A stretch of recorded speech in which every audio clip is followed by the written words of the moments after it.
Go to, and I'm call this Transportation Policy Board meeting to order. It's Wednesday, May 11th. This is our first hybrid meeting, and it looks like you have a couple people there at CIBC, the brave souls that went in this morning. Can we get started with some introductions? Absolutely. City of Olympia here in the room. Danny Madron from City of Olympia in the house. City of Lacey. Andy Ryder, I'm the chair. Thurston County. Carolina Mejia, Thurston County. City of Rainier. Ron Kemp, City of Rainier. Tenino. John O'Callahan representing the great city of Tenino. Intercity Transit. Don Melnick, authority member. Our state government representative. Kevin Dragon, I'm with the Department of Enterprise Services. And Washington State Department of Transportation. Gayu Sonoy, WashDOT. And our business representative here in the room. Renee Radcliffe Sinclair, business rep. Our emeritus representative. Morning, everyone. This is Pete Kamat. And I believe that is all for board members at this time. Oh, I'm sorry. I believe that is Kevin Pestinger. Is that you on the phone? Yes. Okay, our community Kevin representative. Pestinger, community representative. Sorry about that. And now I believe that's everyone, Chair. Okay, and what about staff? For staff from Intercity Transit, we have Ann Freeman Manzanares. From Olympia, we have Sophie Stimson. From Thurston County, we have Matt Unzelman. And also from Olympia, we have Michelle Swanson. From Thurston County, we have, Matt Unzelman. From Tumwater, we have Mary Heather Ames. And we have from TRPC, myself, and the director, Mark Daly. We have Vina Tappett, Deputy Director. Karen Parker, TRPC. And you might not be able to hear them over there, but we also have Dorinda Merrill, Berlina Lucas, and Sarah Selstrom. Online, we have Paul Brewster, Katrina Van Every, Dave Reed, and I believe that's it. Do you have so many attendants on the phone? Could you ask who's attending? We've got, and then we have a community attendee, Anna Navarro. Who's on the phone? I just want to make sure. I can't read that phone number from here. Could you read it out, please? Yeah, it's 1-360-775-5269, and we've allowed them to talk. Hi, this is Amy Evans with the Port of Olympia. I apologize, I'm having technology issues. Hey, Great, Amy. we'll bring you into the room. Thank you. With that, do you have any announcements? I do. I've got a few. Right now, we're accepting applications through June 1st for community members to participate in the climate advisory work group. And the group will act as a stakeholder committee to support implementation of the Thurston Climate Mitigation Plan. Anyone is welcome to apply, and details can be found on the meeting section of the Climate Action webpage, and we'll include that link in the after meeting summary. Second, we've got a public meeting coming up for the Martin Way project on Thursday, May 12th from 5:30 to 7 p.m. Participants can register in advance on that. For that, it's an online open house. It's open through the end of May. Members of the public can provide feedback on the future of Martin Way through either the actual meeting or the online open house. And lastly, we've been talking about the community and business reps for a while. We've got a good pool of candidates, and the officers we're going to be scheduling interviews with those candidates and the TPB officers for those positions, and bringing that back to the policy board in June. And that's it, Chair. Thank you. Next up is the approval of the agenda. Can you get a motion, please? John O'Callahan, move approval. Second, Don Melnick. Been moved and seconded. Is there any discussion? We're done. I could say. Seeing none. All in favor of that motion signify by saying aye. Aye. Aye. Is there anyone opposed? And that motion carries. And next up is the approval of the consent calendar and the meeting notes from So April. moved. Second, Danny. Moved and seconded. Discussion, Don. Yeah, Andy, I had an email exchange with you. I didn't think the minutes reflected all totally accurately what you said at the last TP meeting about federal funding. I won't attempt to elaborate, but perhaps you can, if you would, please. I mean, you know, and I appreciate your email, Don, and you're right. The discussion about my recommendation about adding additional resources in collaboration for the upcoming to take advantage of the upcoming transportation package.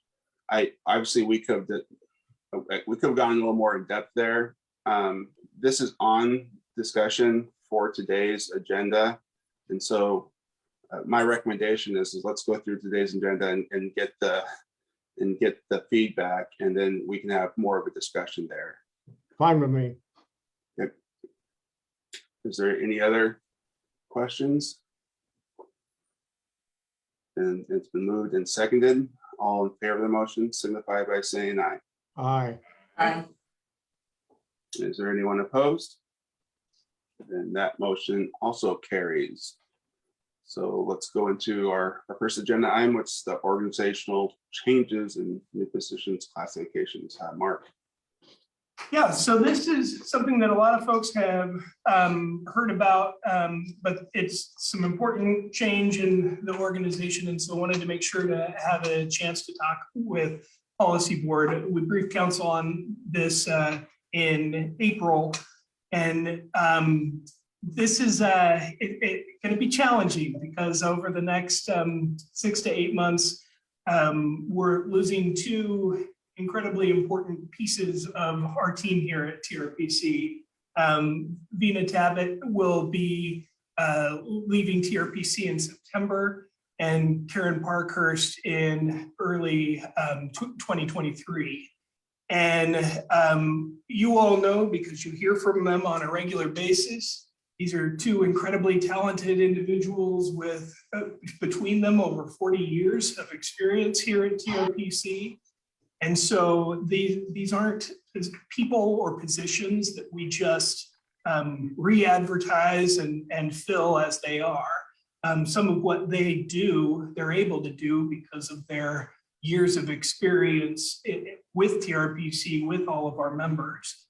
And so they both graciously gave us a great deal of time to do succession planning and figure out how best to move the organization forward when they depart. And I met with every staff person. We had a proposal for a succession plan in March that I shared with staff.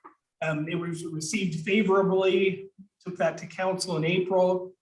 And actually it's already underway at this point. And so what you're looking at on your screen now is our current organization chart. And it relies heavily on the deputy director, Vina Tabbitt, and the planning and policy director, Karen Parkhurst, to manage our work, manage our organization. And as we move forward, one of the things in talking with staff, and I believed this myself, is this was an opportunity to kind of flatten the organization structure a little bit.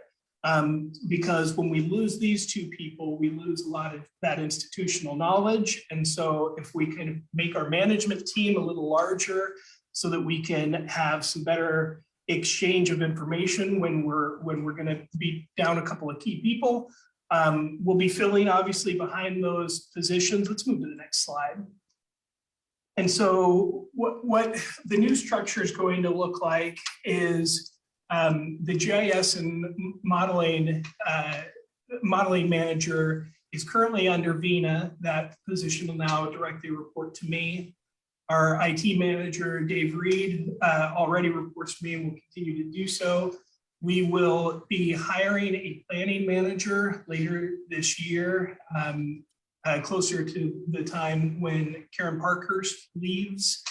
The finance and HR manager, that is something that we've already put in place internally. Tyson Justice, who you all know, has accepted that position and actually already started it May 1st. We wanted to have a lot of overlap there with Vina to make sure that we really gave Tyson and the organization a lot of time to soak up as much of that institutional knowledge as possible. So congratulations to Tyson. He's already hit the ground running there, and I'm really confident he's going to do a great job. We're going to look at, now that Tyson's on board, we're already, Vina, Tyson, and I are talking about how to make sure we still have the same checks and balances on our finance end, because as you all know, we have a string of great outcomes with our audits. That is something we hold very dear. And so we are going to make sure that we are keeping the same kind of financial controls that we've had in the past. And we're going to look to have some of our current admin staff help with some of to maintain those checks and balances in our finance system. And Tyson will also be taking on the role of HR, and he's already starting that because we are working on the last piece of this, the transportation manager.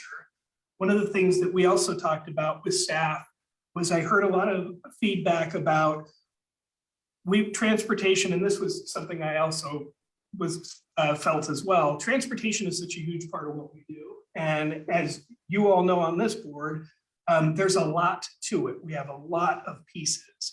And right now we have some of those pieces distributed throughout the organization. And there's value in bringing all of our responsibilities of transportation under one position. And that's a position that's not going to be a supervisory position. It's really to concentrate on that transportation work program, making sure that we are proactive, that we're looking out ahead, and that we're covering all the bases that we have to. And so Tyson and Vina are already working on the recruitment of that within the next few weeks to a month. And because we also want to have a lot of overlap there with Vina, because Vina has a great deal of experience with transportation.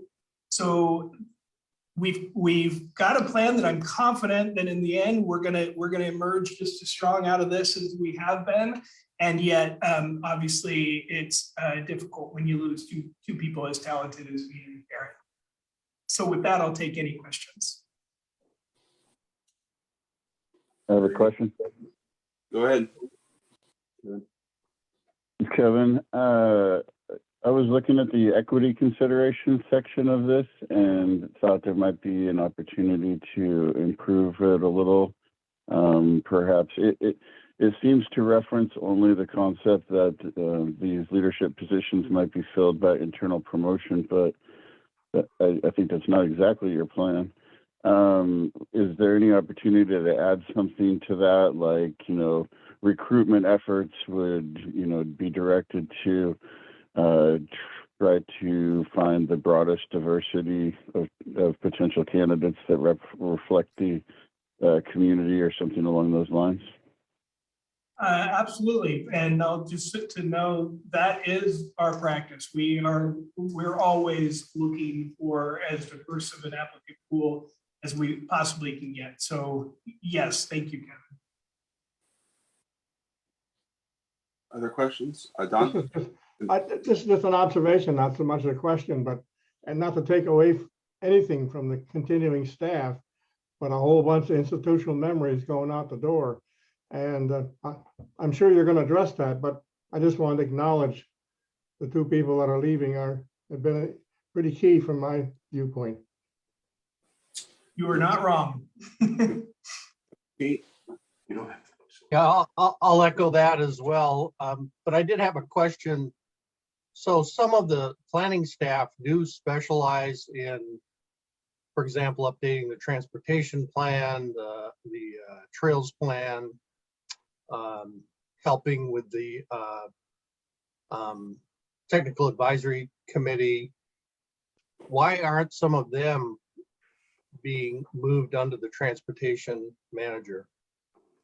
I sure hope that we have internal candidates that'll be putting in for that transportation manager position.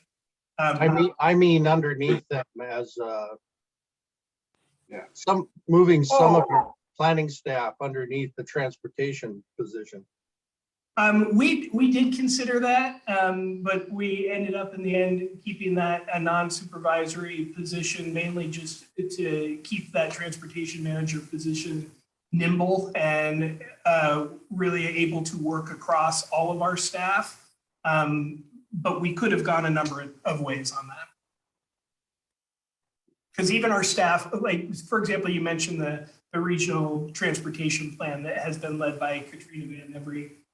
She also does a lot of work that isn't transportation related. And so it's difficult to put any of our planners, because they all work on the full gamut of our issues. To classify anyone as a transportation planner in our organization is a little difficult. We're trying to keep people nimble. All right, thank you. So I guess the big question is this: what does this do for our costs? I mean, obviously we're changing things a little bit, but these look like you might be adding more of a director type position. So will that be an increase in cost for staffing for TRPC, or? Overall, it is not an increase in cost. Some of the position classes that were the transportation manager and the planning manager are at a slightly lower class than what Karen and Vina are currently at, because they're doing more than what those positions are scoped at. And so overall, long-term, this year with some of the overlap, there is some added expense. But long-term, this is largely cost neutral. Are there any other questions? Seeing none. Thank you for that. Then let's go into our next agenda item, which is the federal infrastructure and capacity for grant application process, which sort of kind of goes into this org chart too, a little bit, depending on which way we go. So I'll turn it back to you, Mark.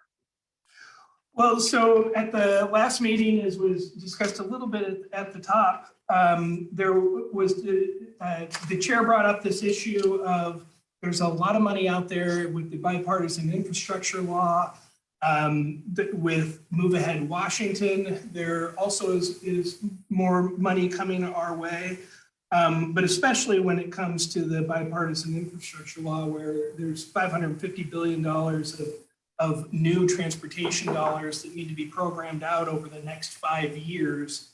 There's a great deal of opportunity for the region to go after these funds, and it's a limited time frame for that opportunity. Again, they're not looking to get all the work done in 5 years, but even just programming out $550 billion is a big task over 5 years. And so with that big task, the federal government has been looking at some of their existing programs and bulking them up. And one of the ways that they're doing that is by, for example, raising minimums. There's one grant program that in the past, it had a minimum project level of 5 million. And this time, when they're putting that same program out, it will have a minimum project cost of 20 million. $20 million is, for a lot of our projects, is a lot of money. Yes, we have some that reach that threshold, but we have many, many that do not.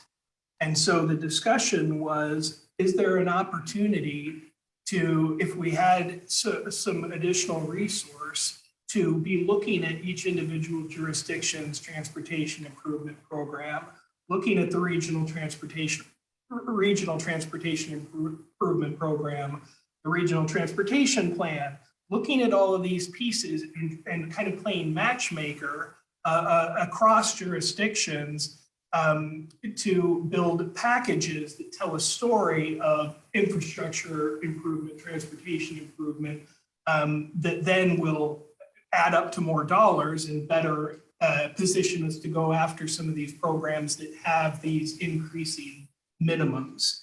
And so I'm going to pause there in case, Chair, you want to say anything more about that before I start talking about the deep. Well, I guess one last sentence, which is this was discussed at the last meeting, and I was tasked with bringing back to the policy board a proposal for how we could make this happen, to provide this additional resource. And there were two options for that in the staff report. Yes. Thank you. First of all, I appreciate the support from the Transportation Policy Board on looking at this issue. I've been, fairly involved over the past couple of years, and having cities have more of a say and MPOs have more of a say when it comes to transportation, and everything that I've been working on has led to this point where we need to think bigger, we need to think more collaboratively, and it's going to take a lot of expertise to pull things together. And it's this package, and I said it before, it's a package of winners and losers, and it depends on, do you have the regional cooperation processes in place, and can you think outside the box and think big and bring people together to put together big projects. If you can do that, you're going to be I believe you're going to have a lot of success in this transportation package. If you're going to be a city or a jurisdiction that is looking at this package like it's any past package, and you're going to just try to do what you've always done, you're going to miss out in a once in a generation opportunity when it comes to this transportation package. And so I see that we have two options here. And even before we get started, I'm going to try to almost put a plug in for the first option. I do think this is a somewhat of a short time frame, 5 years, possibly. But one thing that we've realized on this Transportation Policy Board is there's a tremendous need for a lot of our jurisdictions to have help when it comes to grant writing and preparing those grants and pulling all the necessary information together so you can go after these dollars. And this is the way we're at now.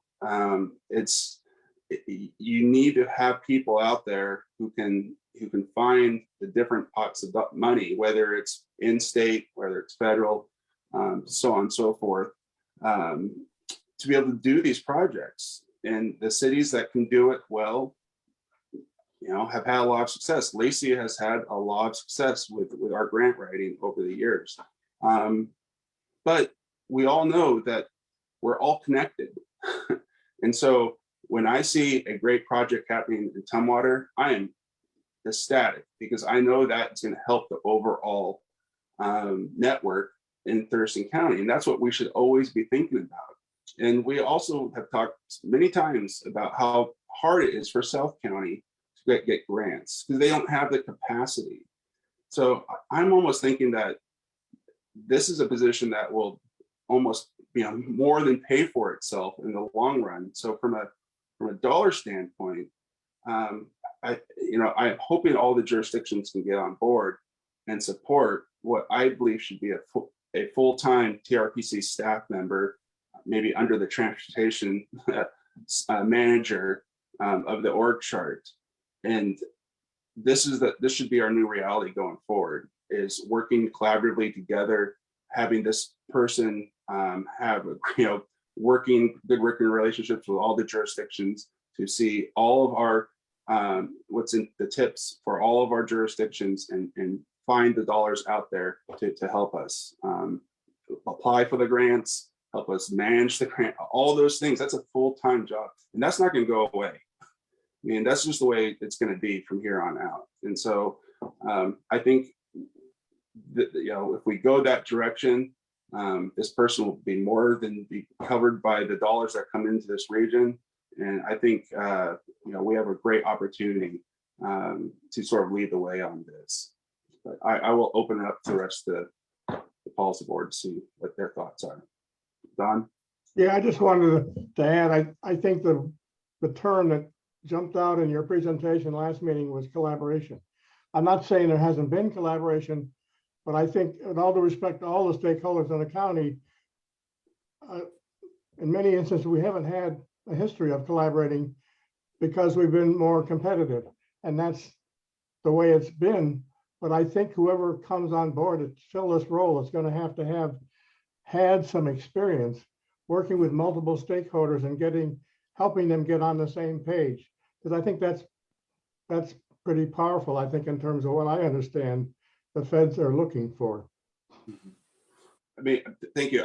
I do agree that we have worked very well collaboratively, as long as the dollars are right.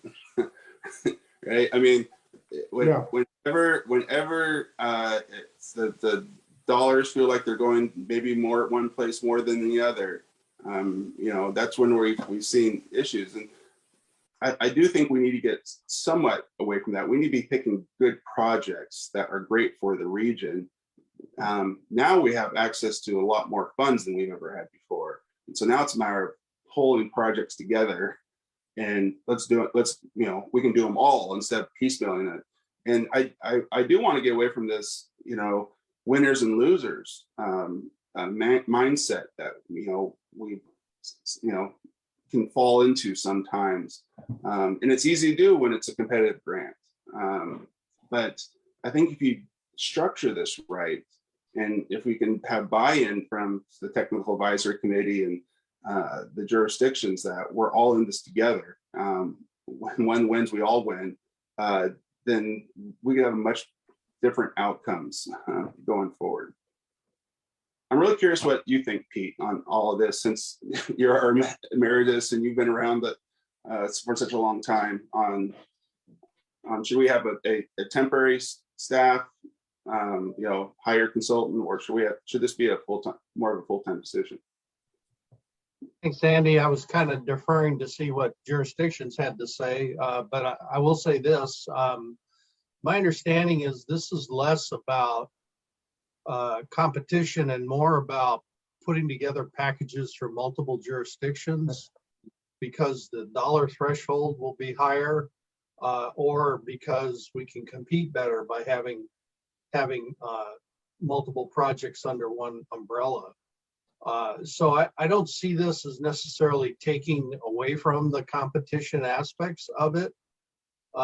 That'll still be there, and will probably be a fine line that this person has to walk, as you say, at times.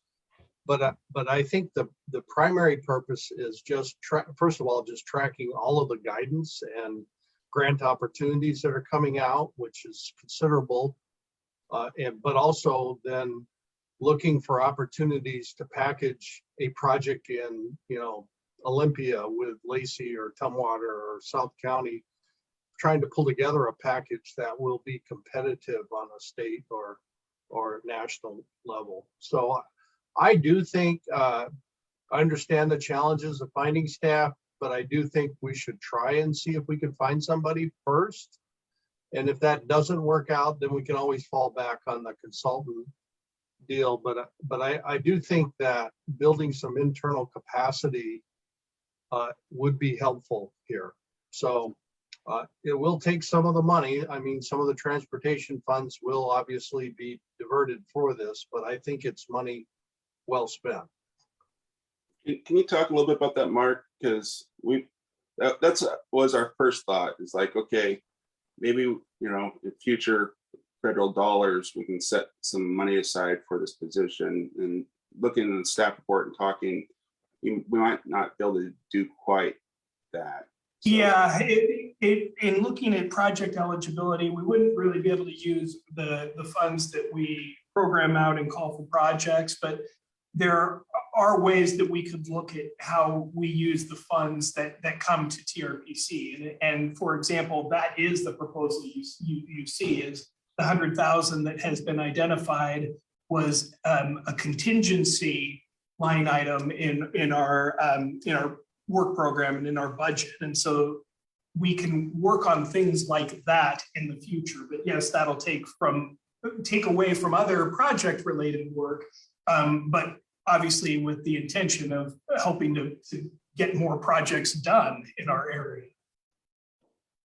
I just think that if we went with option 2, we're going to spend so much time trying to build with the relationships, right? To figure out what's going on in each. I mean, there's going to be a lot of time there where it's. I think we're going to lose out because what you really want to do is start to build some institutional knowledge of what the projects are, how things are interconnected, and that's going to take a full-time person doing full-time work at TRBC, and then you get into the grant part of it and helping to write the grant and work with staff and all that. I mean, it's just so much time. We'll burn up that $100,000 so quick. I don't think we'll be able to take advantage of some of the opportunities, down like we should. So that's why I really feel like it should be a full-time person, and we should figure out how we make it a full-time person and not just a temporary. I mean, let's hire someone and call it a limited term, couple of two-year terms, something like that. Figure that out, but then hopefully that person will be able to prove how valuable they are to the region, and we'll find a way to cover that cost going forward. It's really in the best thing for everyone. Yep. Very, very briefly before you take questions, just make sure everyone's got the same information. May I quickly talk through the two options? Please. Okay, just so everyone knows, option 1, both of them were using the same 100,000 that we've identified as contingency. The first option is to look for a mid-level senior planner. That 100,000 would provide roughly 900 to 1,000 hours of time, depending on who we bring in and what their salary needs ended up being. And the second option is to use that 100,000 to hire a contractor, and our assumption there is that would buy 600 to 700 hours of a consultant time and 100 hours of an existing TRPC staff person, because we certainly will need someone helping them make those relationships and such and direct their work. And so those are the two options. And does staff have a recommendation? We really don't have a recommendation. That's why we included the pros and cons. There are pros and cons to both. Don? This is Don. The one thing I think, I'm not being critical of TRPC staff, but I think there's going to need to be somebody who's done this before. And because we're talking about, as I understand it, looking at what's best for the region. And many people have stakeholders report to them that say it becomes more competitive. And somehow a good facilitator is going to be needed occasionally to basically get all the key stakeholders in the room and have a conversation that they walk out from and can accept whatever the direction is you're going to go. And that's not a skill that any particular transportation planner is necessarily going to have, unless you are lucky and find somebody that's a trained facilitator. And that's just my view of the process. Well, I do think that this person is going to be working very closely with staff across, transportation staff really across the Thurston County. And so I do think that's why I feel like it's a permanent person, because there's going to be quite a bit of time needed to build those relationships and understand what's going on in each project, be able to then piece piece the projects together into a bigger projects that we can then apply for grants, right? And you only do that if you can really dig into what's going on in our region, what, you know, and that's going to take some time, and it'd be a lot easier for that person to be here under TRPC full time than to try hire a consultant to come in and figure out that dynamic, which I think is going to be I great. accept that. I don't know how much time we have. That you guys may know more about that than I do. But ideally, the person that comes on board would be able to do some of that, has had experience before getting stakeholders together and working for the common good. I mean, this is one of the cons, right? It's gonna be hard to find that right fit from someone who has, you know, that senior planning type of experience that can do all this. And I mean, there's a lot of moving parts, and but like Pete said, I think we should at least try. I agree. At least try to go that way, and maybe we get lucky. You know, maybe we find a young staffer who was, you know, has worked on this transportation bill, or, you know, really understands it, and someone young and, you know, upcoming, you know, but we only find it if we look, though. So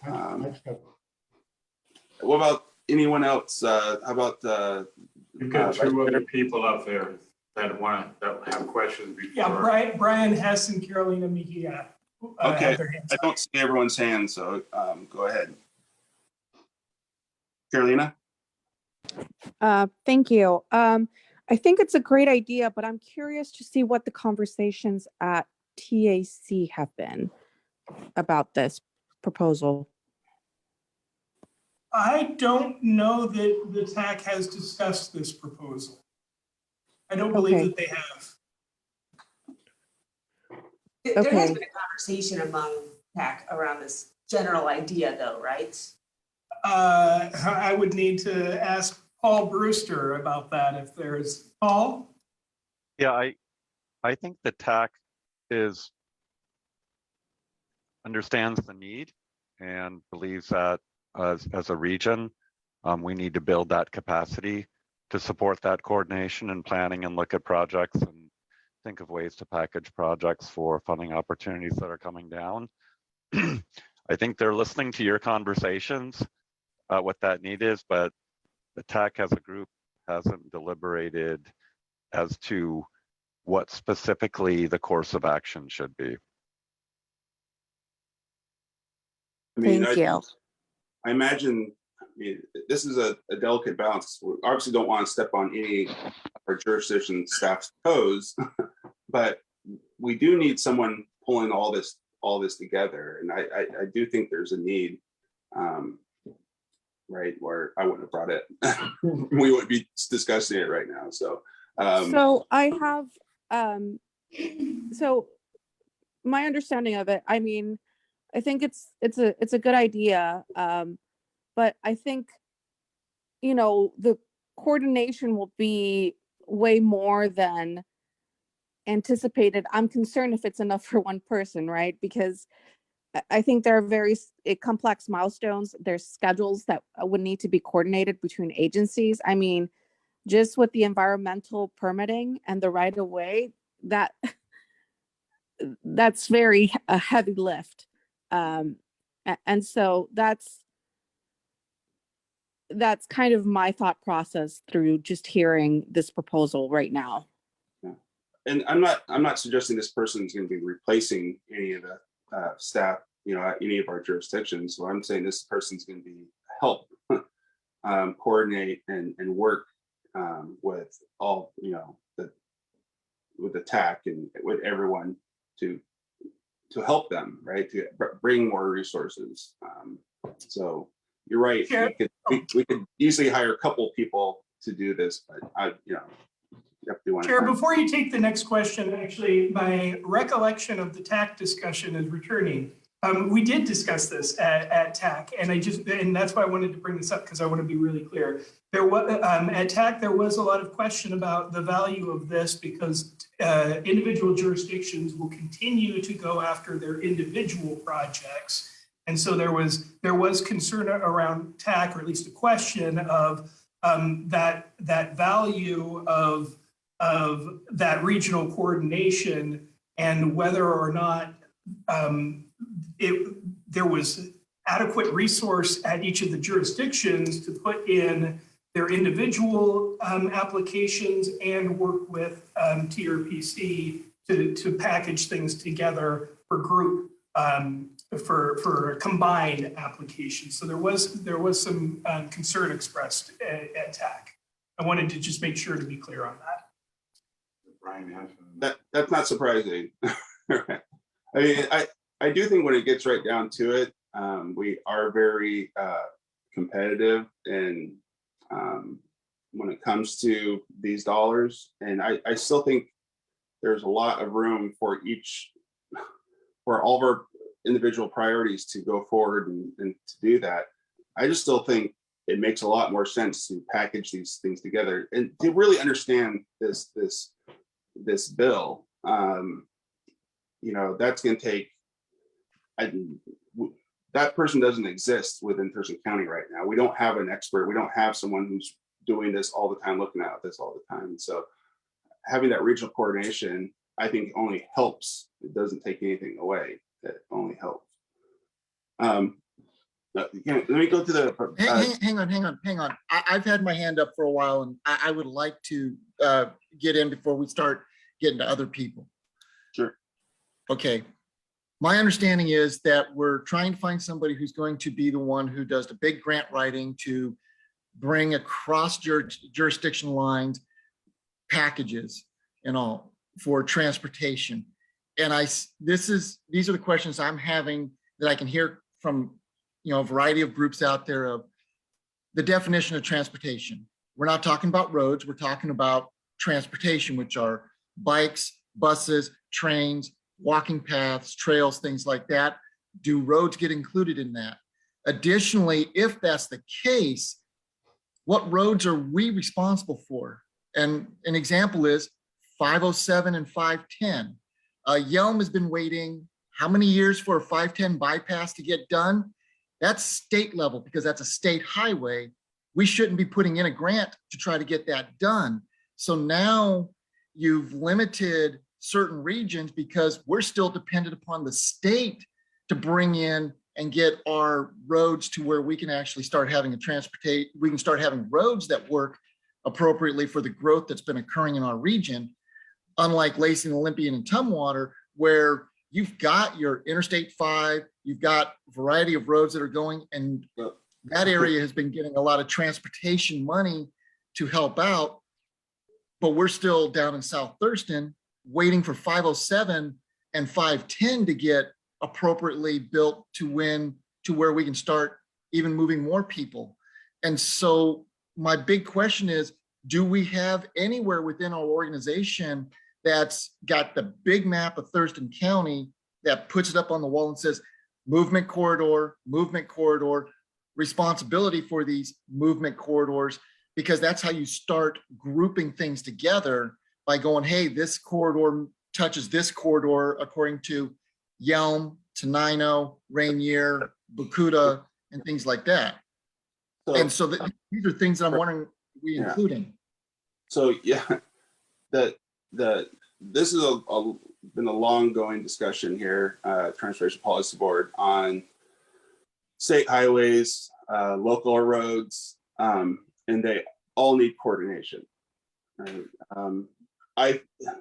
I-5, Lacey hasn't just thrown up her hands and said, that's not our problem. You know, that's a state and federal highway that they'll figure it out. Lacey's had, as Mark knows, has to been at the forefront to talk to the state, to talk to the feds, to figure out grants, to move the interstate justification, interchange justification reports, all these things that affect I-5. It does end up falling down to the local level. And so we do look at the entire transportation network, including roads, and this person would be doing that as well. Well, as I asked, is there a map sitting at TRPC that, here we go, these are the movement corridors, And I guess what I'm looking at is you have, for like Yelm, 507 at some point is going to need a bypass to get around Yelm. Tenino, you all of a sudden have 507 that goes right through its downtown. Is there the bypass plan?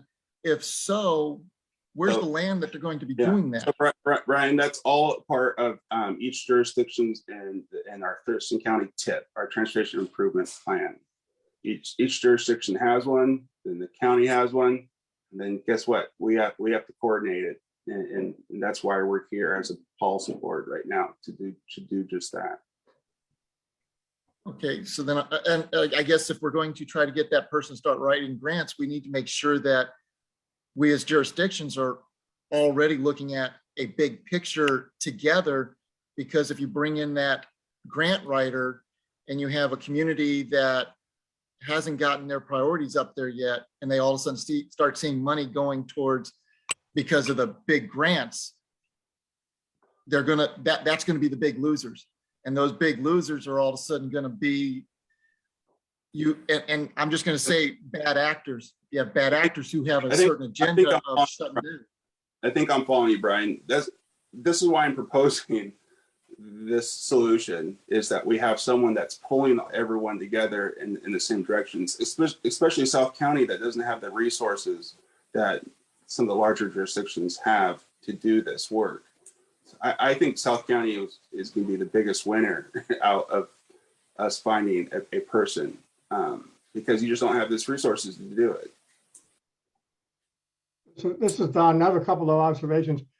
What I'm understanding from you, Andy, and your sense of what the feds want, this is not a choice. This is an imperative. We have to find a way to represent to the feds that we have a solution that everybody in the county can accept.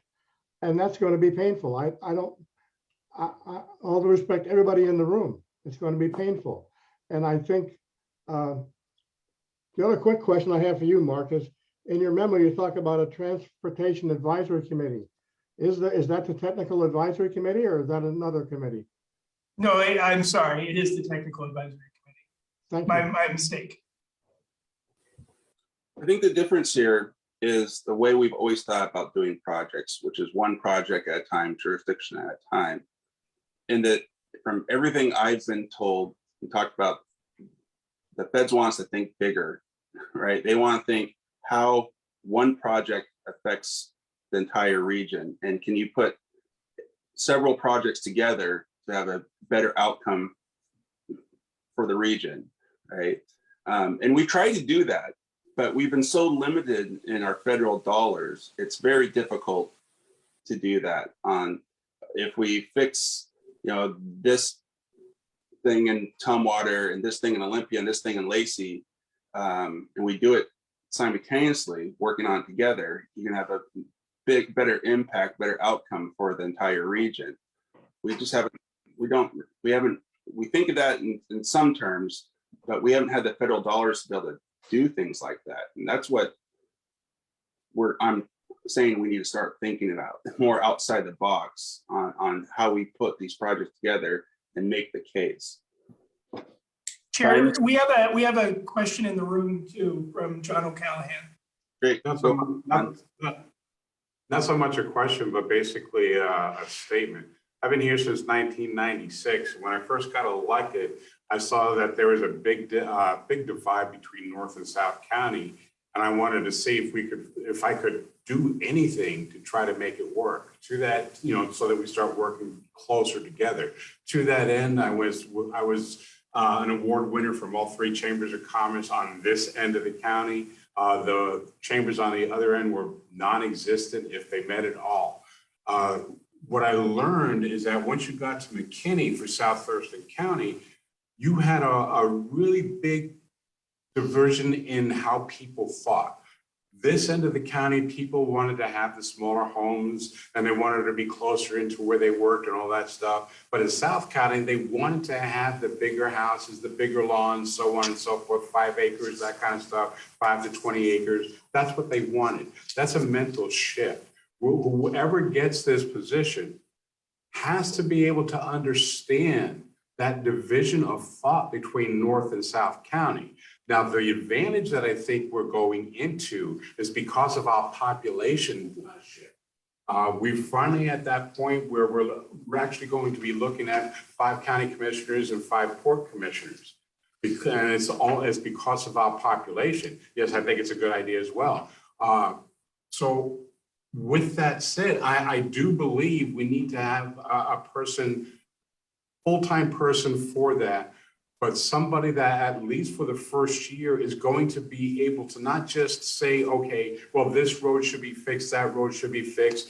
They have to be able to understand why, and how it happened, how it fits with the people that live in Thurston County, not just because it's a road. For example, I think one of the first things that I ever advocated for was that road out in Yelm, the bypass out there. I thought it was a great idea. Still not done. I'm not sure if I'll be alive before it finally gets done.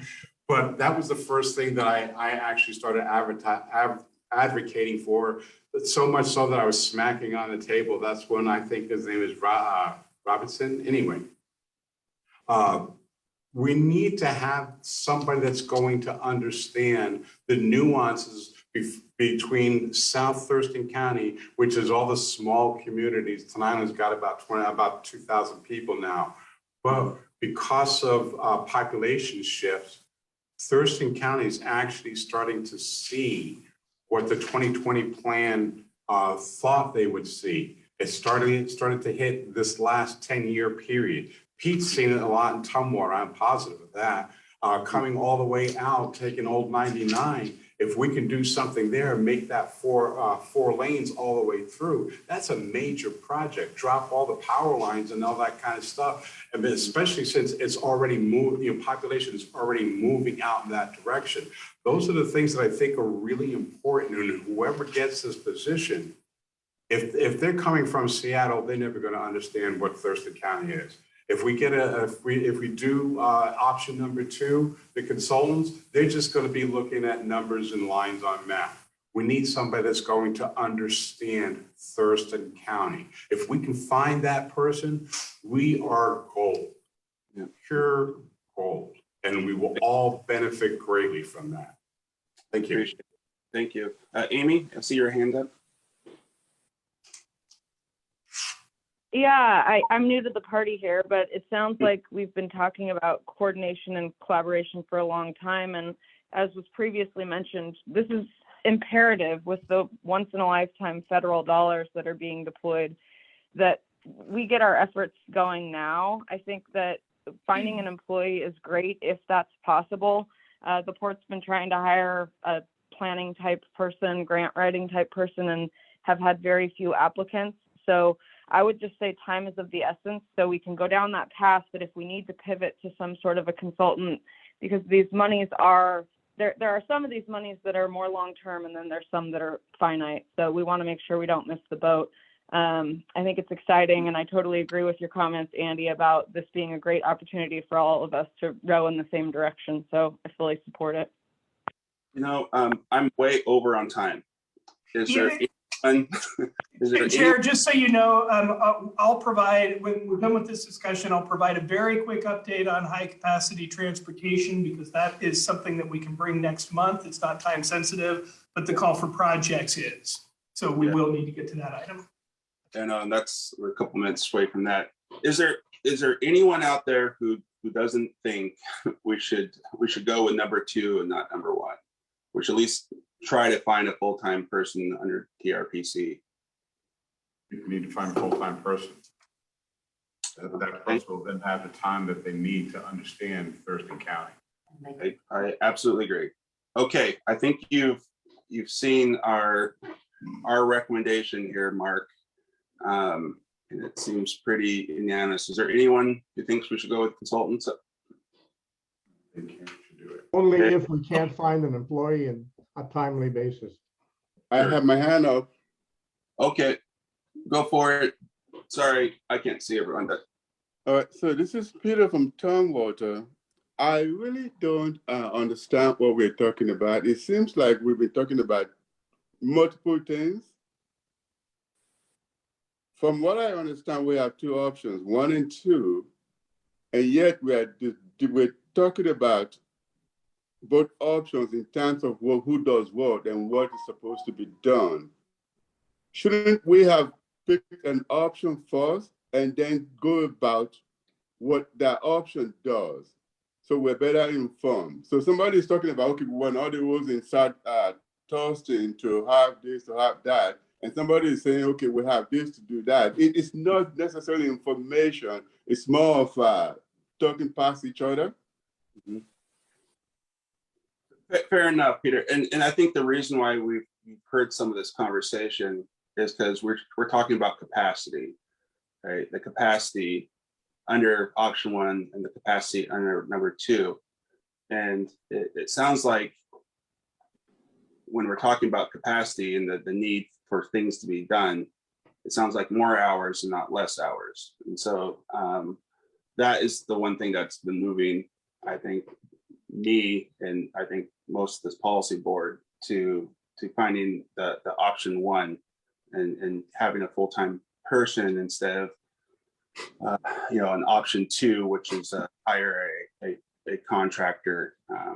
So I think that's where some of the basis is. But you good point. We're ahead of ourselves a little bit, but through this discussion, I think it's also directing staff on what the expectations are going to be of this person as well. So we need to keep that in mind when we're doing the hire. I appreciate you trying to keep us on task here. So Chair, in terms of next steps, if there's a recommendation from TPB, I will bring that to council at their June meeting. I'll certainly provide a little more time for council discussion, and then we can take it from there. Has council been updated on this at all? They have not. This is started with TPB, and that's where it's been so far. Okay, yeah, you're gonna have to allow some more time, obviously, discussion here. Okay, well then, if I could just ask one favor in reference to when we look at the hiring of this individual, can we please get some representation from South Thurston County, as you heard from Mr. Callahan and are hearing from me? Because Mr. Ryder, if you listen to yourself when you were talking about what this person would be doing, you kept saying Lacey, Olympia, Tumwater. At no point did you bring in South Thurston County as in having any viable plans or anything that would be of importance. So we need to have, all I ask is that we have somebody, because as Mr. Callahan put it, there are two schools of thoughts between the lot area and South Thurston. And we need to make sure that somebody is hearing from both sides so that when that person gets hired, you don't all of a sudden have the possibility of an uprising from the South Thurston element going, oh, we got somebody who's going to push the agenda of more bikes, more trails, more, and not concerned about the building of the infrastructure for the roads that we need down south. And that's all I ask, and I'm done with that one. Okay, I appreciate Brett. I've been a huge advocate for South County on this transportation policy board since I've been chair. So one of the reasons why I'm bringing this forward is because I realize South County doesn't have the capacity that other jurisdictions nor larger jurisdictions do. So as I stated, and I will reaffirm, I believe South County will be one of the larger beneficiaries of this person.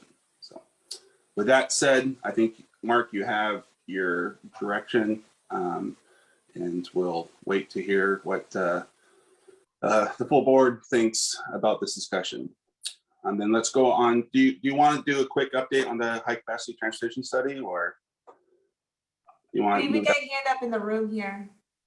Oh, Just a real quick suggestion for our next meeting.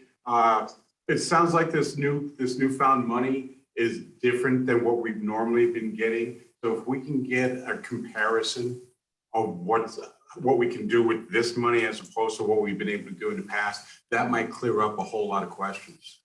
We will do our best, but that is one of the challenges. There are still more questions than answers on this federal money. That has been one of the things that's been difficult for all of us at the regional, local, and state level. For example, the state has to convene a process of how to split up some of this additional funds. They're not even going to complete that process until September. September. So there are just a lot of questions out there still, but we will keep bringing you the best information that we've got on Yes, this. I think that's going to be extremely important as we move Agreed. down that road. Agreed. Thank you. Okay, Chair, very quick on high capacity transportation. This is something that TPB and council recommended, and it has been part of our work program. We've been working on this over the past year. And in the supplemental transportation budget this year, the legislature gave TRPC directly an additional $250,000 to scope out the high capacity transportation options for our region. And some of the thinking on that is with the work that we're talking about at I-5, we really need to know what we think is viable, what's feasible, what's desirable in terms of high capacity transportation so that those assumptions can be built into any design that occurs as that I-5 work progresses. And so right now we've got a consultant on board that's been helping us in the early stages. They owe us a report in early summer.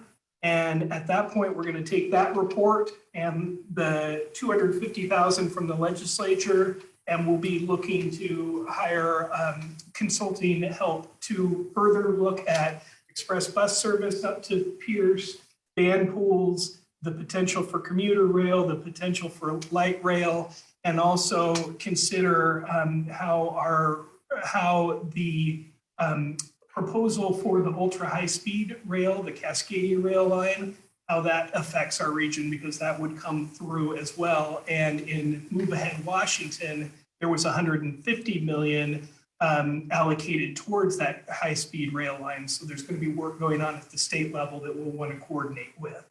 And so this is something you'll be hearing a lot more about over the next year plus, and we'll get it on a future agenda to go into more detail. Great. I have Thank one you. question, Mark. What? I could. You're having a lot of conversation with the consultant, with the technical advisory committee and staff. Is there any way you could prepare some meeting notes for those conversations? My experience, if you don't do that in 6 months, you'll be answering the same question over again. And I think there's a lot of interested parties out in the horizon that are very curious about what's going on. And just seeing a couple of advisory lines every so often, in my view, is not enough. Thank you, Don. Yes, we'll do so. Thank you. Any other questions? Pete? Just quickly, I know you've looked at Mark about this connection for quite some time. And a lot of our previous discussion has been on, bus rapid transit, or how do we improve the transit connections. And part of that is because we needed to have that discussion under the federal grant process to even think about light rail. To me, this is money that doesn't have those strings attached, that I would really hope we can spend the majority of our time focusing on what would it take to bring a rail connection, either commuter rail or light rail, to Thurston County. Okay, thank you. Okay, well, now for the next big item, the call for projects update, the set aside funding caps in public process.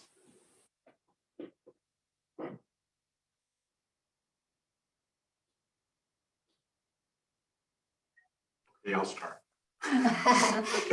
All right, so I have been told that my voice cuts in and out for those of you on Zoom. So let me know if I drop and you can't hear me, but I'm going to try my best to look up and hit the speakers up above us.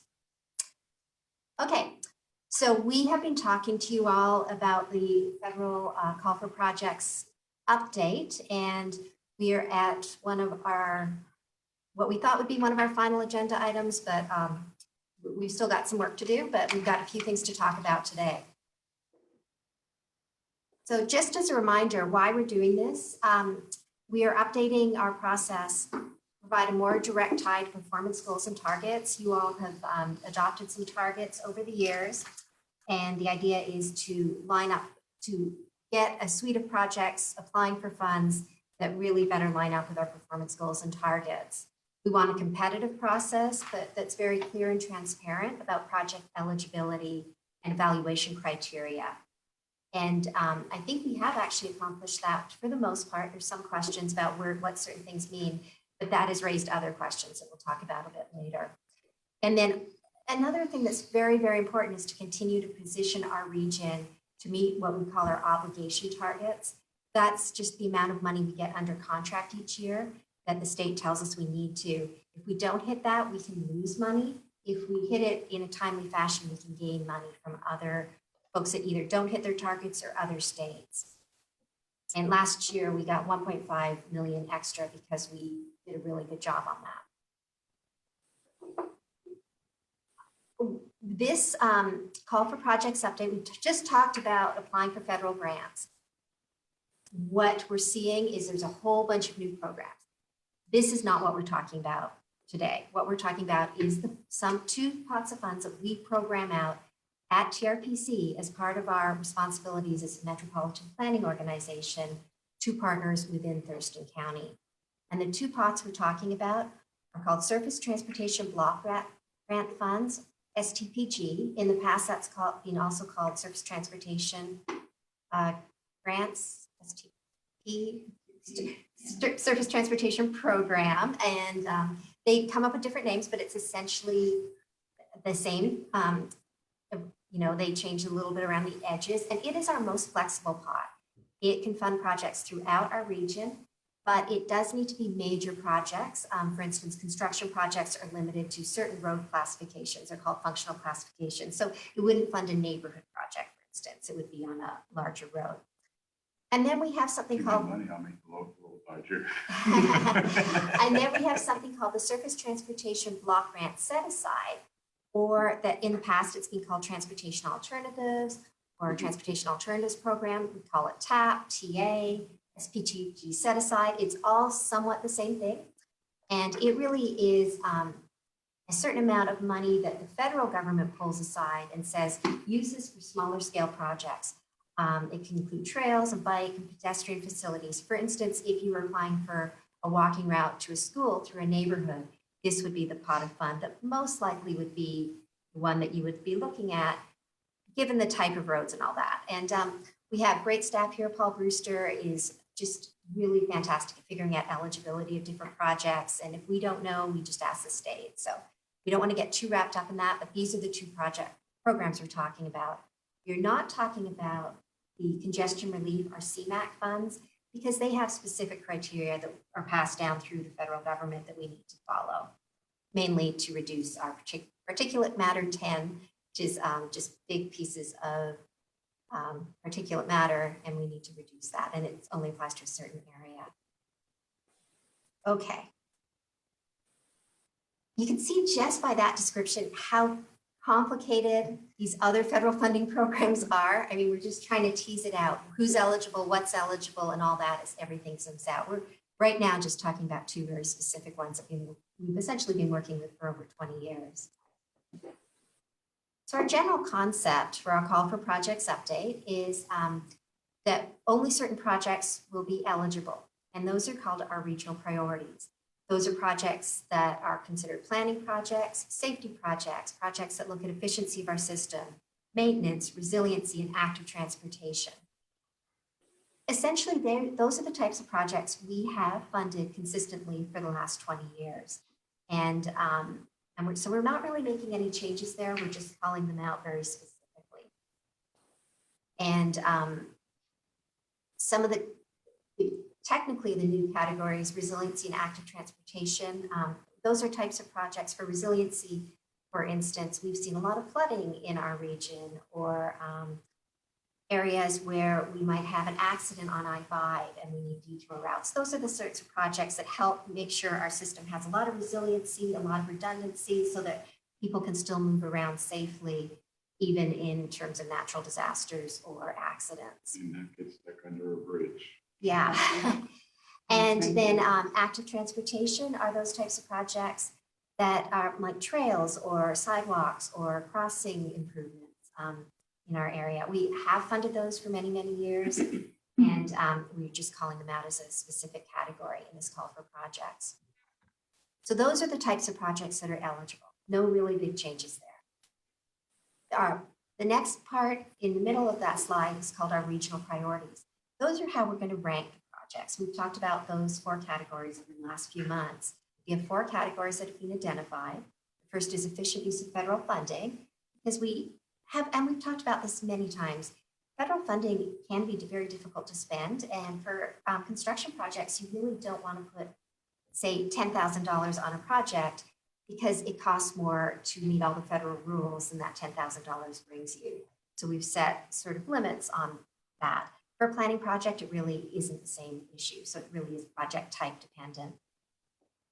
The second category is our sustainable Thurston corridor and centers criteria, where we've set goals as a region to encourage growth, to be within a half mile of our major urban corridors and centers. And so the idea is to put some of our investments in those areas to help meet our goal.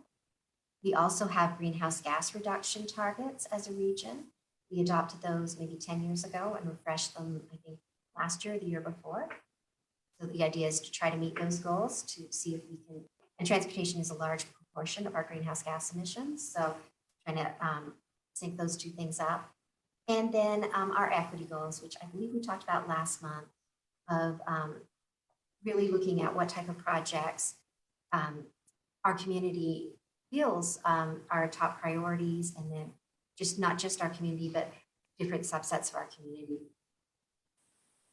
So we talked about those in the past. I'm happy to offline answer questions about those if anyone has any, but today we're going to talk about our last piece of the puzzle, our set-asides and funding caps.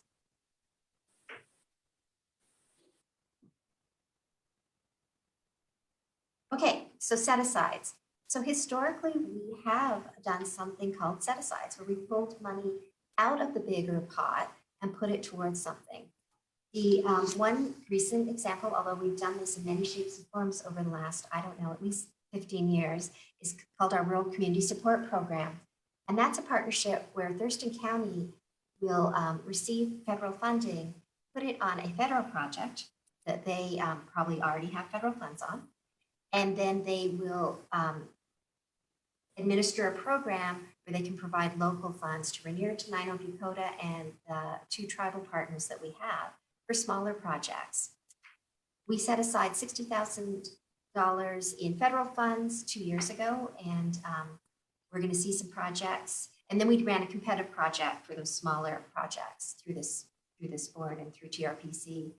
And we're going to see some of those projects be built, I believe, this summer.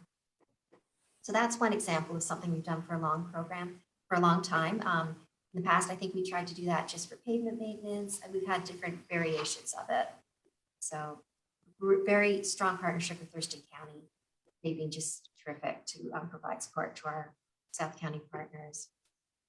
Another idea of a set-aside or example of a set-aside, I'm not even sure how many years ago now, because time is escaping me, but I believe 10 years ago, we completed something called the Bridging the Gap project, where we pulled some money out of our regional funds to start a project to look at completing the gap on the Chehalis Western Trail, where it went over Interstate 5, as well as some of the arterials in Lacey and right where Lacey and Olympia and Thurston County all kind of joined together in the Slater-Kinney area. That money was leveraged by a lot of other federal funding, and we were able to do the construction and finish that piece of the Chehalis Western Trail. We have also talked in theory about we could set aside funding for other project priorities. We could focus on safety for this call for project or maintenance or active transportation. One thing that's hot off the press, we just had a meeting Monday with the state.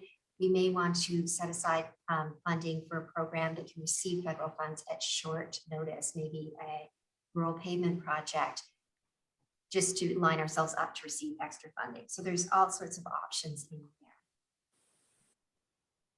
So right now, our recommendation, because we have a lot of uncertainty in federal programs and uncertainty in funding levels, and we have new geographic requirements, that we continue on with the Rural Community Support Program, because that's fairly well established. And when I wrote this slide, no other set asides, although we are still thinking about, is there some sort of contingency, ways us to be better receptive set aside that we may come back with in a few months. Chair, I don't know if you want to take questions. I see there is a hand raised, or if you want me to get through the whole presentation. Let's try to get through the presentation. Let's hold your questions till the end, please. Okay. All right. The next item up is something called funding caps. And we have talked about putting on funding caps mainly so that there's a couple reasons. The first one is I talked at the beginning about one of our goals is to meet what we call our obligation target. So every year we're told we have to get something like $4 million under contract. Well, if we have only one project that year and it slides, let's say we can't get the right of way for that project, then we are really at risk of missing our obligation target. So we want to make sure that we don't have all our eggs in one basket per se, that we have smaller projects so that we can move projects around to meet that target. And so we want to set funding caps to make sure that there isn't just one large project that's sitting there in that 1 year. There's a lot of work that goes on, and I know you all appreciate that behind the scenes to get all this to work out. And then we also talked about geographic equity, talked about not having one jurisdiction or one partner receive all the funding in one call for projects partners, one call for projects to kind of spread it around. One thing we just learned and have been able to put on a map is we're going to have a new geographic breakdown for these projects. You may remember that in the past we just had urban and rural, and now we're going to have 3 categories. We're going to have urban medium, urban small, and rural. Before you ask where this map came from, this is from the census. This is not anything that we at TRPC put together or have any control over. And it will change. It will change when we get the new census boundaries hopefully this fall, although they keep delaying it. And essentially, but the 3 categories, or the categories that they're programming out money into, will not change. Our urban medium may go to urban large. It'll essentially be the same as that pink blob, but I expect around the edges there'll be a lot of changes. Our urban small is really any area that, in a certain way the census define it, that is over 5,000 people in population, but less than 50,000. I expect there's still to be some areas of that in Thurston County, but around the edges that may change as well. And then rural is areas under 5,000. We have been really scratching our heads over this and how it syncs up with our call for projects. We received this just about the time the staff reports were due. And so we're still working with our technical advisory committee to really see how this might affect what we were proposing earlier. Right now, what we know is, and so our next call for projects, I'm going to step back a little bit. We've already programmed out projects for the next few years. Our next call for projects is really looking at projects that can get ready to go in 2025, 2026, and 2027. And the amount of funding we think we'll have, and that changes every time I get a new email from DOT, but we think we'll have, let's see, for these different categories, around $9 million in the urban, $9 million total of the STPG and $2 million totals of the TAP set aside. They doubled our TAP set aside, or our set aside this year, which is great news. It used to be much lower, so that gives us the flexibility to program out more projects. And you can see how that breaks into those geographic categories I had on the map. Most of it goes into the urban medium, and these are the federal formulas. We have no say over this.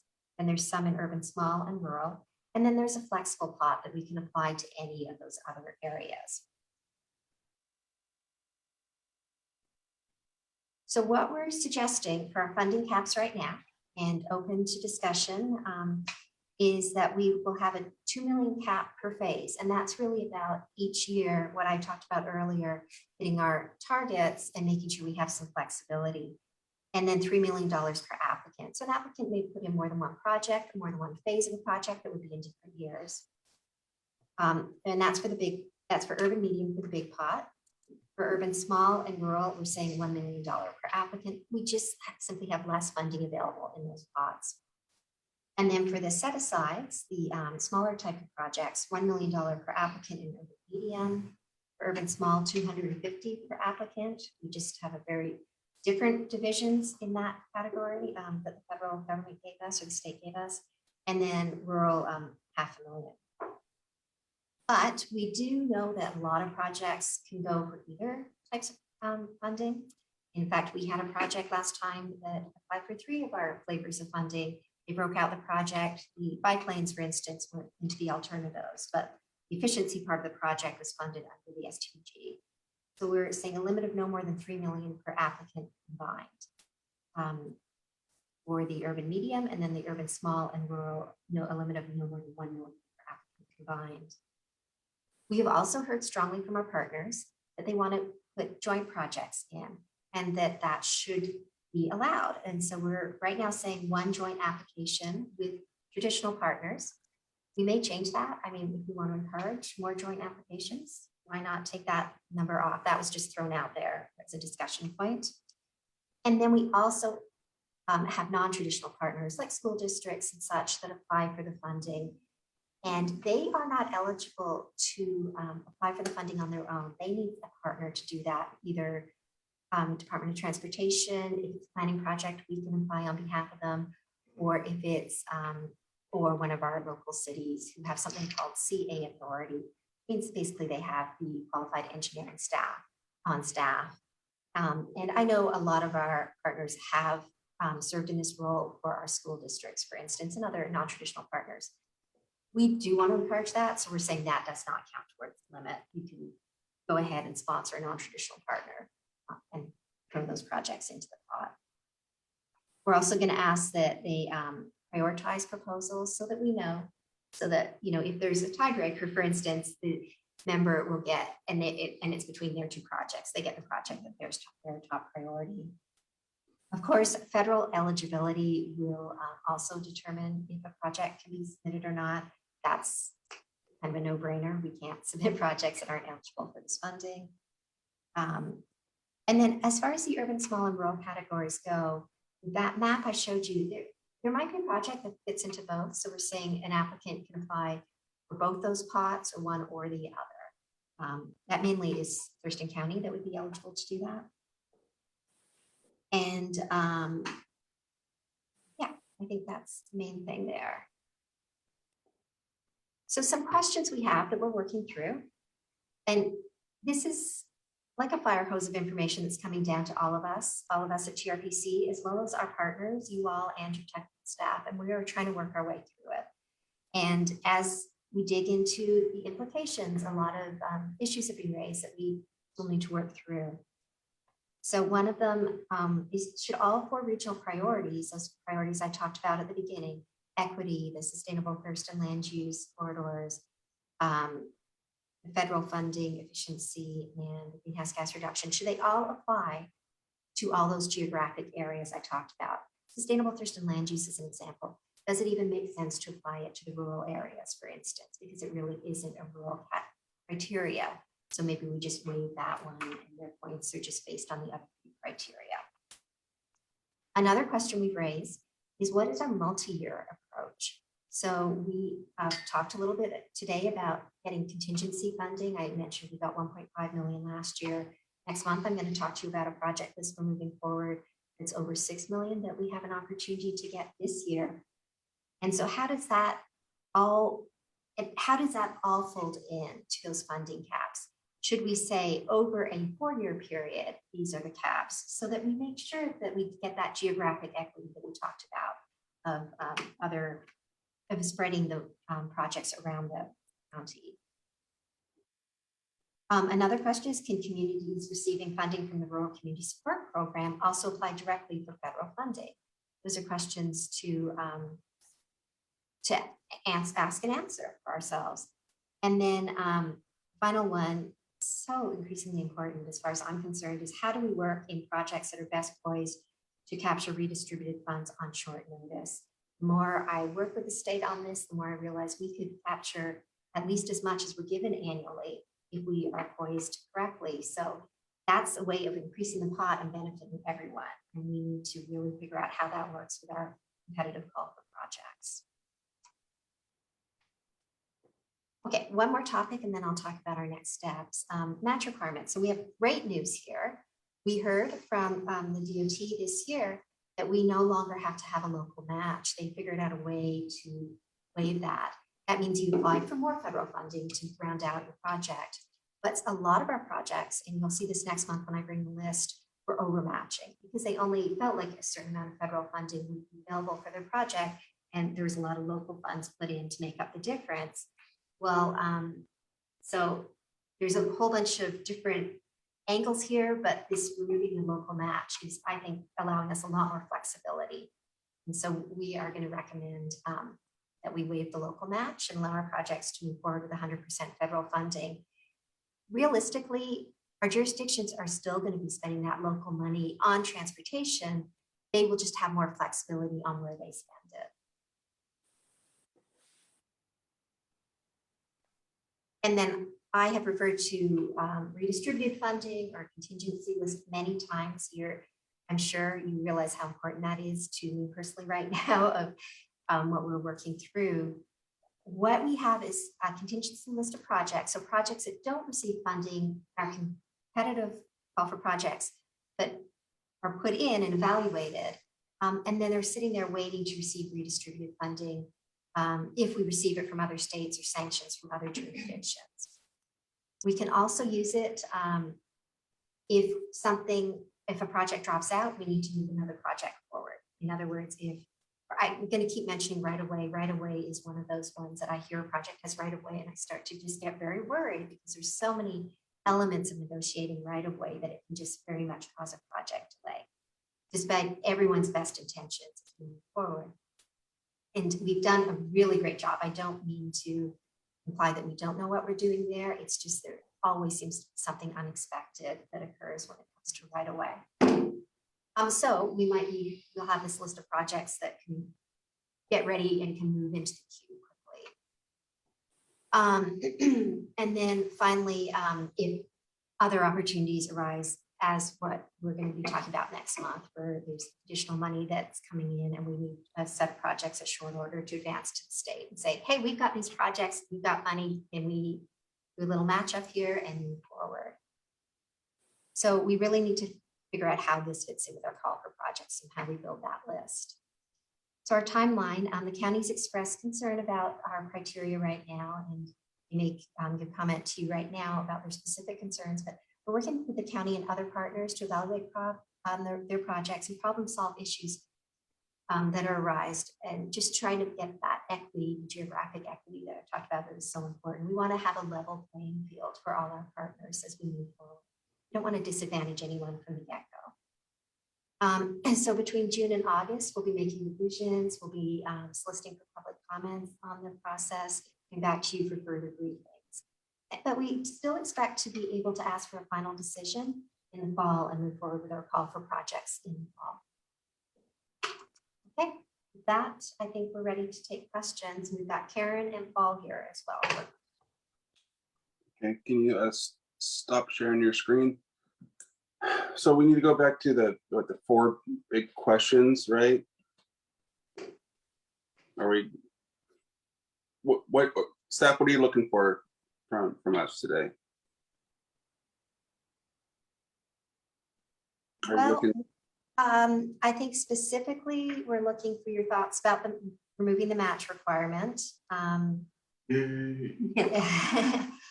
then a discussion of set-asides would be very much appreciated, and Rural Community Support Program, for instance. Those 4 questions I think we'd like to bring back to you in future meetings when we've had a chance to really discuss them with our technical advisory committee. There are more questions that are rising through our process as we're getting near to the end. Okay, Don, you have your hand up?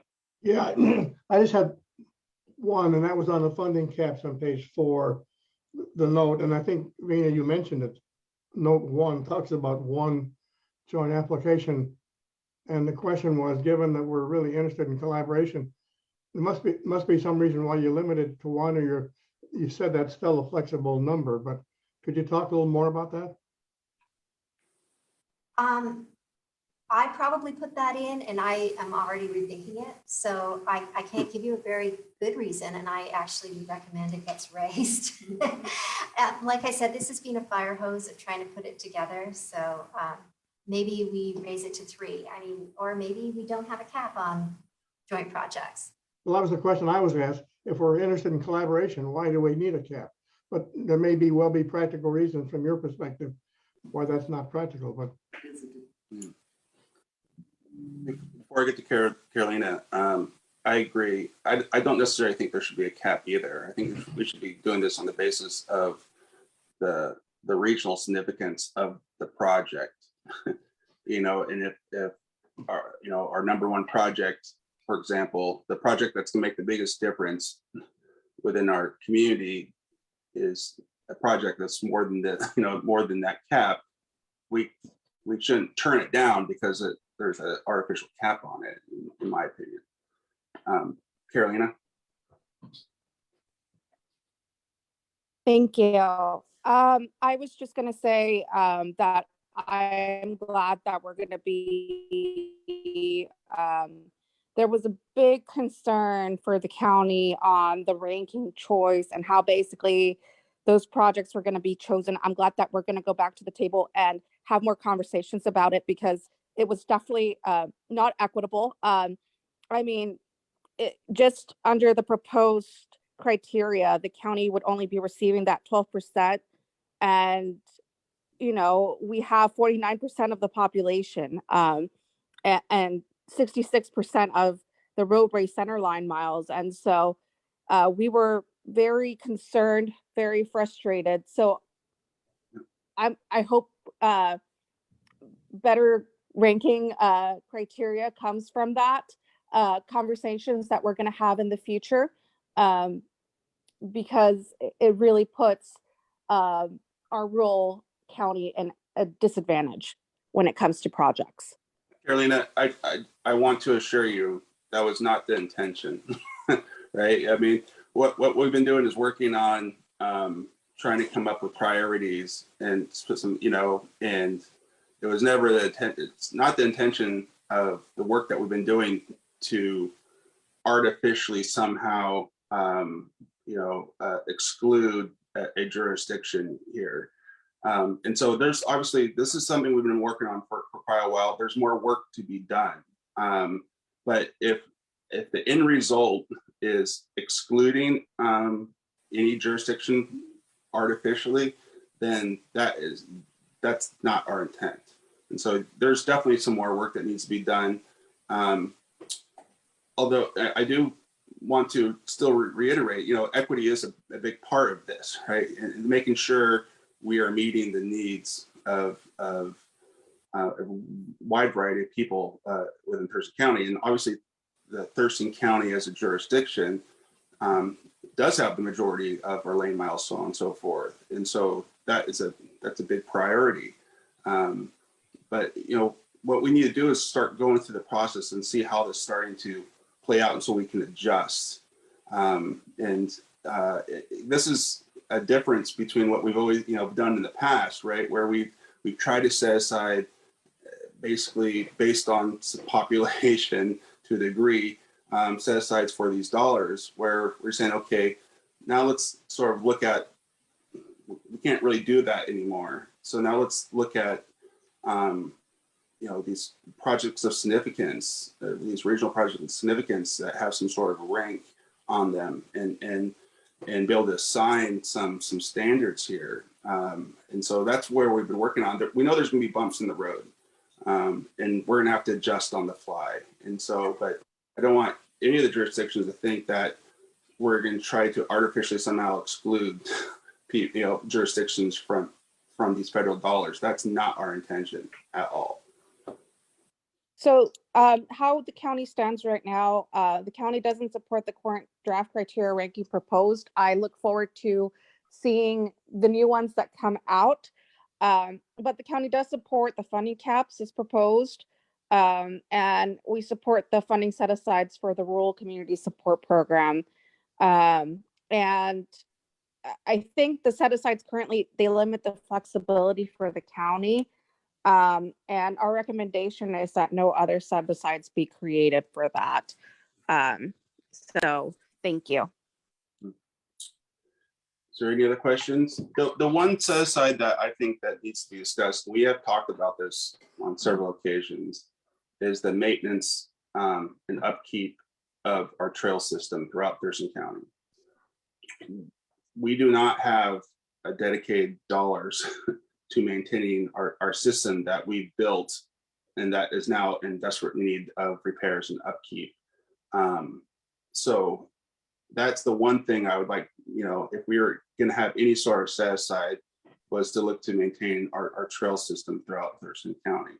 I don't know what the solution is if we don't put a set aside for that, because I mean, I guess we could put it all on Thurston County because most of the trails are in Thurston County, but I'm sure the county is not going to appreciate that either.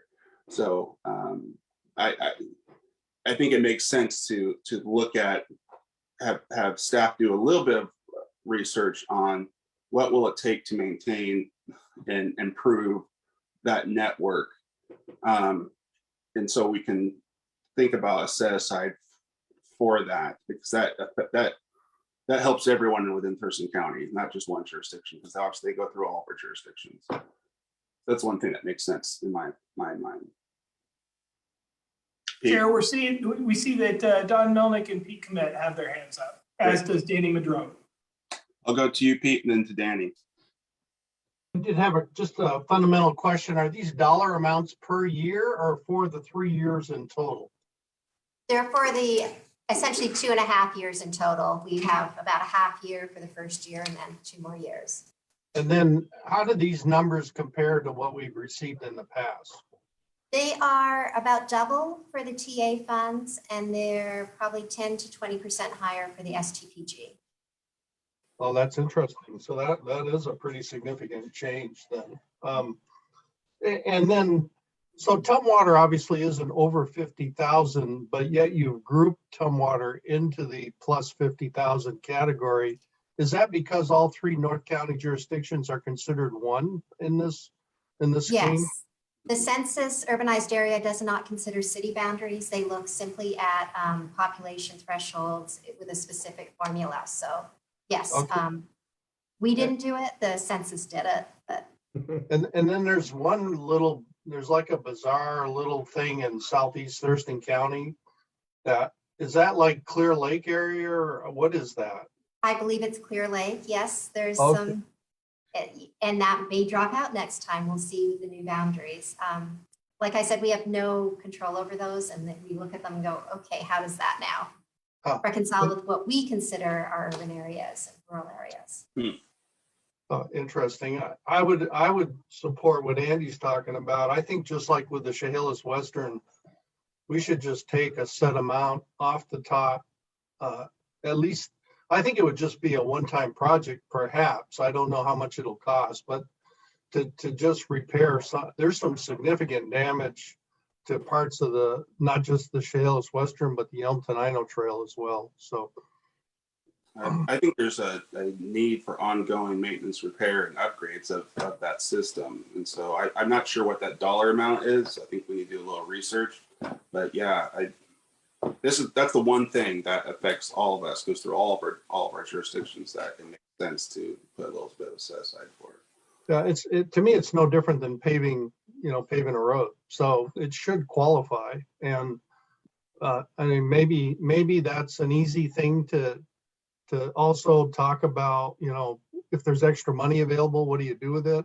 I don't know how difficult paving is, but perhaps that's a way to position ourselves for taking advantage of leftover funds. That's a good suggestion. We can follow up with our county partners to ask them those questions. You're right. That I just was on the trail this very recently, and it's gotten really bad in some places where the ruts are coming through. I mean, what a great trail system, but man, it needs to be maintained. We need to add some more lights in places, and so on and so forth. Safety is a big concern. Anyway, Don, do you still have a question? Oh, Danny, was it? I'm Yeah. sorry, I lost Danny. Yeah, I want to express really strong support for removing the local match requirement. I think that it'll be incredibly helpful, especially for the smaller jurisdictions. And also in terms of set asides, like listening to the discussion around trail maintenance, I was going to say that I would love to have the conversation around a set aside for active transportation, which I think fits into that trail conversation.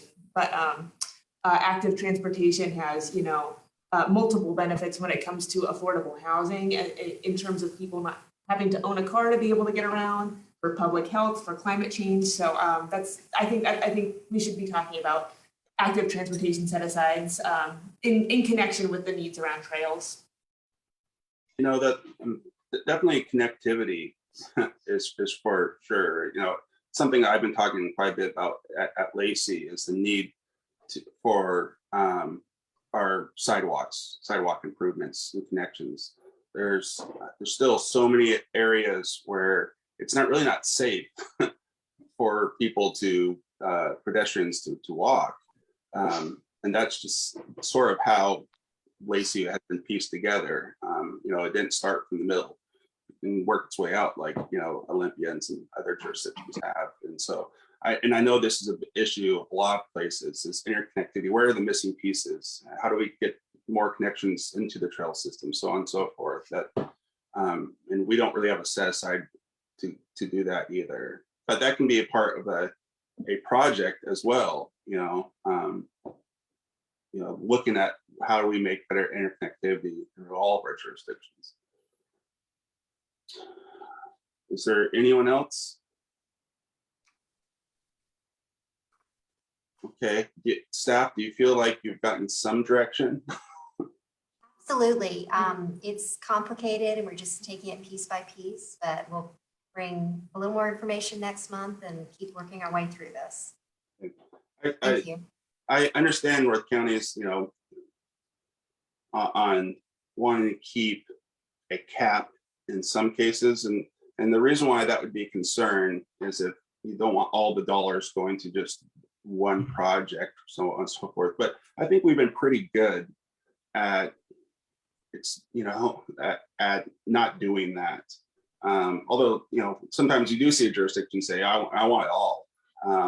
But that's, doesn't happen all the time. And you'd have to give a really, really good case of why you should do that. But there may be a project out there that is the number one project that will make a huge difference that costs more than the cap. And so I wouldn't want to exclude that artificially, saying, sorry, we're not even going to consider this project, even though it's our best bang for our bucks in the big picture, because there's a cap on it. So I just want to keep that in mind as we continue to have this discussion. Yes, Chair, but remember that we do have to hit our obligation targets each year. So we do have, it's not an artificial cap per se, there's a yearly kind of allocation. And that's why I feel like it's not a concern, because either you can do the project or you can't do the project, So, and we should be able to know if you can do the project or not, if you can actually spend those funds. And, anyway. Okay, anything else from the board? I just wanted to wish you a happy and safe trip to Poland and tell you we expect a full report when you come back. Well, thank you. I appreciate that. But we have an outside committee reports, and then I'll talk a little bit about that. Yeah, I actually was not able to attend the last Puget Sound Regional Council transportation meeting, and we're short on time anyway, so that's all right. Okay, well then with that, thank you for that, Don. I am going to Poland. City of Lacey has a sister city in Poland, and it's their 600th anniversary. And so I'm going over there to celebrate with them. Just a heads up, maybe some people seen this in the Olympian, that City of Lacey has a sister-in-law city as well in Ukraine. And I was able to meet the mayor and several of those council members 5 years ago for the 595th anniversary. And that city, unfortunately, is one of the cities that we've seen mass atrocities that was occupied by the Russians. And when they left, they've completely leveled the city, and it's really, really bad. And so our Lacey Sister City Association has been raising money to help our sister city, who's taken in 1,000 refugees already from Ukraine. And so we've already been able to send them some, we've raised almost $9,000. And we've been able to, I think we sent them about half that already, and we're going to send them, as we're going along. But, they're taking in a lot of people who have had their lives completely shattered. And so I just want to, mention that, and if anyone has any sort of connection or want to give, there's a fund at the at Twin Star Credit Union. So to give to those to that refugee fund. So with that, we've reached the end of our agenda. It's really good seeing everyone. I will be back next month, but I leave on Monday and I'll be gone for several weeks. So I'll report back when I'm back.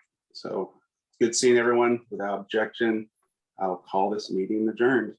Non-debatable motion. Bye-bye. Bye.